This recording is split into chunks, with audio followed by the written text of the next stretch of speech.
اب میں اپنے اشعار کے ساتھ اپنی ایک شاگردہ کو آواز دوں گی کہ خطابت وجد میں آئے تو پھر ہتھیار بن جائے، خطابت وجد میں آئے تو پھر ہتھیار بن جائے، کبھی نیزہ کبھی خنجر کبھی تلوار بن جائے۔ خطابت کی گلفشانی مسلم ہے زمانے میں، خطابت کی گلفشانی مسلم ہے زمانے میں، یہ نجاشی کے آگے جعفر تیار بن جائے۔ اس سے میری مراد ہے خان مریم عبداللہ سنابلی سے کہ وہ آئیں اور اپنی تقریر کو پیش کریں۔ السلام علیکم ورحمۃ اللہ وبرکاتہ۔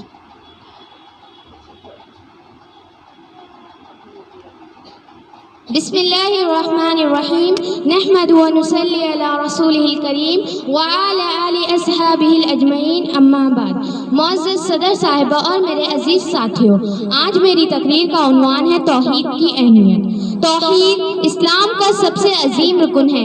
ارکان اسلام میں توحید کو اہم ترین مقام حاصل ہے۔ یہ دین کے عظیم ستونوں میں سے سب سے بڑا ستون ہے۔ کوئی بھی شخص اسلام میں داخل نہیں ہو سکتا یہاں تک کہ وہ توحید کا اقرار کر لے، اللہ کے ایک ہونے کی گواہی دے دے، اللہ کے علاوہ ہر شے کا انکار کر دے۔ چنانچہ نبی کریم صلی اللہ علیہ وسلم نے فرمایا، بنی الاسلام علی خمس، شہادت ان لا الہ الا اللہ وان محمد رسول اللہ وإقام الصلاۃ وإیتاء الزکاۃ والحج وصوم رمضان۔ اسلام کی بنیاد 5 چیزوں پر رکھی گئی۔ پہلی، اس بات کی گواہی دینا کہ اللہ کے سوا کوئی عبادت کے لائق نہیں اور محمد صلی اللہ علیہ وسلم اللہ کے رسول ہے۔ دوسری، نماز قائم کرنا۔ تیسری، زکوٰۃ ادا کرنا۔ چوتھی، حج کرنا۔ اور پانچویں، رمضان کے روزے رکھنا۔ یہ توحید ہی کی اہمیت ہے کہ تمام انبیاء و رسل نے اپنی امت کو سب سے پہلے جس چیز کی دعوت دی وہ توحید ہی دی۔ اللہ تعالیٰ نے فرمایا، وَلَقَدْ بَعَثْنَا فِي كُلِّ أُمَّةٍ رَسُولًا أَنِ اعْبُدُوا اللَّهَ وَاجْتَنِبُوا الطَّاغُوتَ۔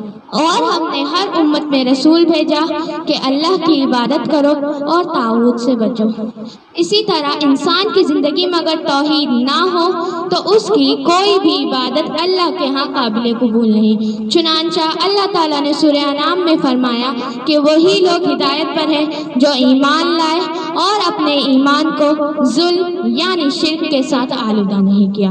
معلوم ہوا کہ انسان کی زندگی میں اگر بندگی نہیں تو بیکار ہے، لیکن بندگی ہے مگر توحید کے خلاف تو زندگی بندگی سب گندگی میں۔